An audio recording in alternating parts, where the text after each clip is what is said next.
Le manga one-shot de monsieur Masashi Kishimoto sur Minato est sorti cette semaine. Qu'est-ce qu'il raconte? Que vaut-il? Je vous dis tout ce que j'en ai pensé sans langue de bois dans cette vidéo. Mais avant ça, comme d'habitude, pensez à lâcher un petit pouce bleu, à vous abonner en activant la cloche si ce n'est pas déjà fait.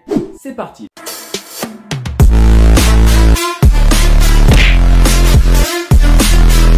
Il était très attendu, le manga one shot sur le vainqueur de popularité au Naruto Top 99, j'ai nommé Monsieur Namikaze Minato, Monsieur le 4e Hokage, et ça y est, il est enfin là. Son titre, Naruto Gaiden, la spirale au cœur du tourbillon. Alors oui, on se doutait que l'histoire allait tourner autour du Rasengan. Mais qu'en est-il plus précisément? L'histoire. Nous voilà en pleine 3e grande guerre ninja où Minato et son équipe, accompagnés de Jiraiya Sensei, affrontent des adversaires puissants, Goku et Saiken et les Jinchuriki. Rien que ça. Devant la puissance de leurs attaques, ils sont obligés de fuir grâce à la technique de téléportation de Minato, le Hirashin Kunai. C'est le point de départ de l'histoire. C'est cette attaque de Biju qui va pousser Minato à créer le Rasengan pour protéger Kushina qui peut être appelée à tout moment à aller au front pour affronter les Biju. Car oui, elle aussi est un Jinchuriki. Elle renferme Kyuubi qui n'est pas tendre à cette époque-là, rappelons-le. Le reste de l'histoire de ce one-shot va d'ailleurs plus tourner autour de Kushina que de Minato. Si on voit Minato s'entraîner à créer le Rasengan, chose qu'il réussit assez facilement d'ailleurs, on voit surtout Kushina s'entraîner et perdre pied face à la puissance mentale de Kurama. Minato intervient comme il le peut, dévoile sa technique fraîchement créée, après avoir un peu pris cher quand même, ce qui surprend Kurama. Et c'est fini. Voilà grosso merdo ce que raconte l'histoire de ce one-shot. Un peu léger je trouve, mais on va développer tout ça dans les points négatifs et positifs.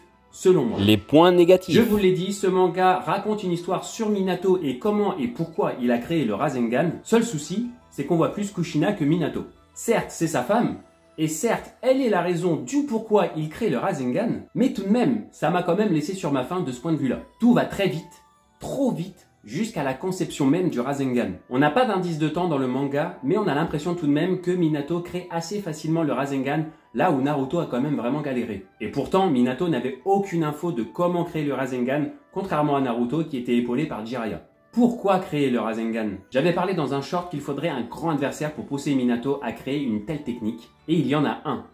Plus une bonne cause. Cet adversaire, c'est tout simplement Kurama, mêlé au fait que Kushina puisse être appelé à aller combattre. Je rappelle qu'on est en pleine 3e grande guerre ninja, la guerre la plus destructrice de l'époque de Naruto. Bon, vous allez me dire, ça peut faire deux bonnes raisons, mais je reste encore sur ma faim, encore une fois. Et c'est sans doute parce que l'histoire tourne encore une fois plus autour de Kushina que de Minato. On voit d'ailleurs Minato combattre Kurama et contrer son orbe Biju grâce à son Rasengan. Et Minato espère d'ailleurs que sa nouvelle technique va pouvoir aider Kushina à contrer les attaques des autres Biju qui seraient susceptibles d'attaquer le village et sa femme. Et encore une fois, c'est pour moi bien trop léger comme raison.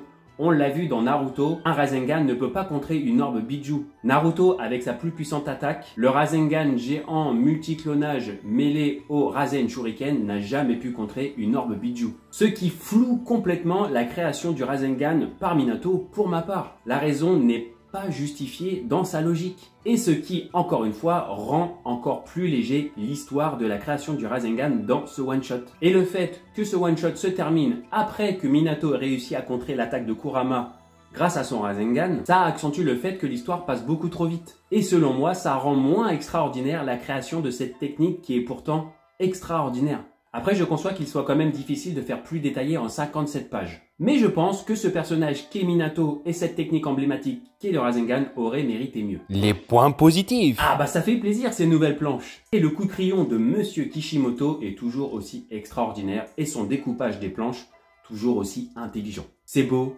c'est propre, ça se lit rapidement, trop rapidement, mais on comprend parfaitement ce qui se déroule dans les planches et ça fait vraiment kiffer. Bon, les points positifs, ça va plus loin que ça quand même. Même si selon moi, elle prend un peu trop d'importance dans l'histoire par rapport à Minato, ça fait quand même plaisir d'en apprendre un peu plus sur Kushina, tout comme ça fait plaisir de constater à quel point elle était puissante. On apprend pourquoi elle est devenue Jinchuriki, la base est tout simplement l'amour qu'elle porte à Minato, et ça c'est beau. Et on la voit maîtriser assez facilement deux shinobi de l'Anbu. C'est donc assez plaisant d'en apprendre un peu plus sur la mère de Naruto. Autre point positif, Minato est nul pour donner des noms assez techniques. C'est un des détails que va nous révéler cette histoire. C'est pas très important, vous allez me dire, mais j'ai trouvé ça assez frais puisque ça apporte une petite touche d'humour dans ce one-shot qui est assez tendu avec une ambiance assez pesante, surtout quand on connaît ce qui va se passer plus tard par rapport à Kyuubi, par rapport à Minato et comment ils vont finir. Ça emmène donc des petites touches d'humour assez rafraîchissantes. Et elles sont les bienvenues. Autre point positif, le retour de Hero Sennin, le retour de Jiraiya. On le voit dans les quelques pages du début, puis un peu plus loin dans le manga, et juste de le revoir, ça fait tout simplement plaisir. On apprend également qu'il a son petit rôle à jouer dans la création du Rasengan, puisque c'est lui qui va inspirer Minato grâce à ses paroles. Ce sont ces mots qui vont inspirer Minato pour trouver la solution afin de pouvoir maîtriser les flux de son chakra, ce qui le mènera à la création du Rasengan. Autre point positif et un des plus importants, la relation Kurama-Kushina. C'est pour moi le point le plus important de ce one-shot.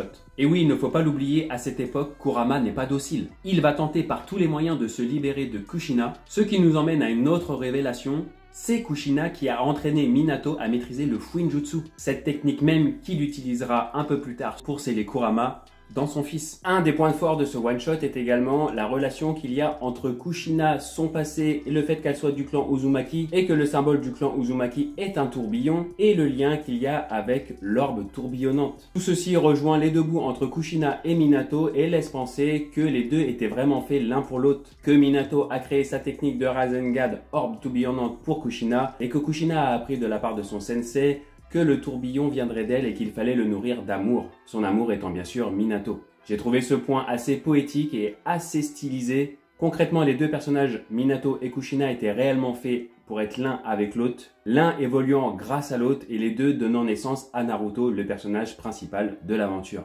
Et là, la boucle est bouclée. Dernier point important et c'est propre à moi, ce manga confirme une chose que j'ai toujours pensé. Dans le monde des shonen, aucun couple ne surpasse en beauté et en importance le couple de Minato et de Kushina. C'est tout pour cette vidéo les amis. Pour ceux qui n'ont pas lu le manga, je vous mets le lien en description de la vidéo. Vous y aurez accès dans sa version française. N'hésitez pas à revenir me dire ce que vous en avez pensé dans les commentaires. Pensez à lâcher un petit pouce bleu, à vous abonner. Je vous dis à très bientôt les potos.